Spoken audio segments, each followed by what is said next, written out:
In London alone, the Liberal Democrats are second in 24 Conservative seats. But what are the consequences of a Liberal Democrat vote? Proportional representation and a penny on tax to fund more education spending are key electoral planks for Paddy Ashdown. But with a parliament hung in Labour's favour in the air, would a Lib Dem vote simply pave Labour's route to power? In metropolitan newsrooms, no doubt you want to fiddle with predictions, but I tell you, this is an uncallable election. What people want is a party that's staked out a very clear position, refused to take part in the negative campaigning, and I think by doing that we've not only achieved the only rise in support, which is now continuing, we've also turned the nature of this whole election campaign away from negative attacks towards positive campaigning, and I think that's what British people want. But one thing that is callable is that you're not going to hold power, you can only hold the balance of power. You don't know what the result is. Isn't the reality that the only deal you can do is with the Labour Party? Forgive me, you don't know what the result is. We'll all deal with the result on Friday morning. Isn't the reality you can only do a deal with a Labour government? You can't be seen to be propping up a Conservative government that's lost some 80 seats or so. Absolutely not. We have said that we will respond to the election when it arrives, and I beg you, do not waste time making predictions that cannot be made about Friday morning. What we are determined to do is to push forward the policies we stand for. As a Democrat, I will respond to the electorate when they speak in the ballot box. Mr. Kinnock and Mr. Major have said they will not. As somebody who puts my country's interest first, I will ensure that we use the influence of our party to provide stability if that's what the nation needs, whatever the cost to ourselves, because I think that's the way you should behave. Meanwhile, people need to know what they're voting for.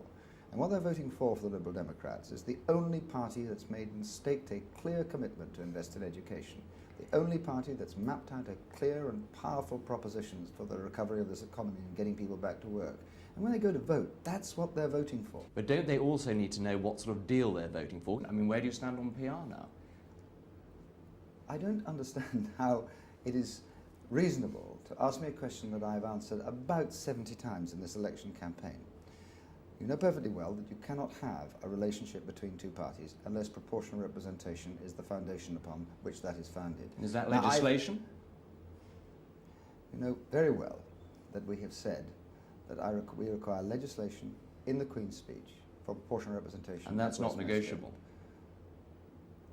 That is a requirement for the deal that must be done. And people are going to want to know what you vote for. And what the Liberal Democrats stand for is education, a strong economy. And I think you would be serving your viewers considerably better if you were to tell them what the parties stand for, rather than indulging in this metropolitan fascination.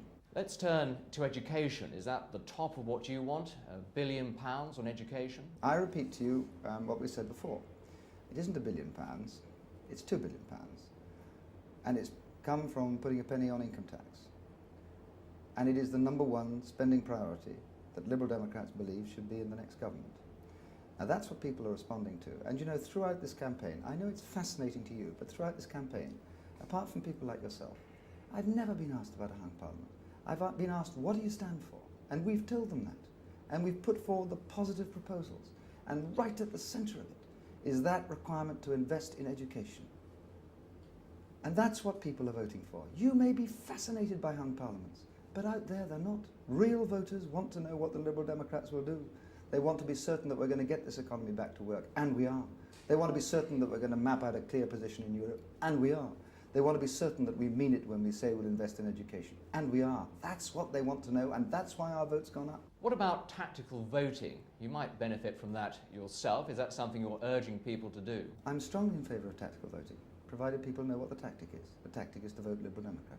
Are you expecting the phone to ring on Friday morning? I don't know what's going to happen on Friday morning, and frankly neither to you, which is why up until the polls close I want to continue to tell people what we stand for. Nothing else. For education, for modernising our economy, for a clear programme of reform for our constitution. That's what matters up till Friday morning.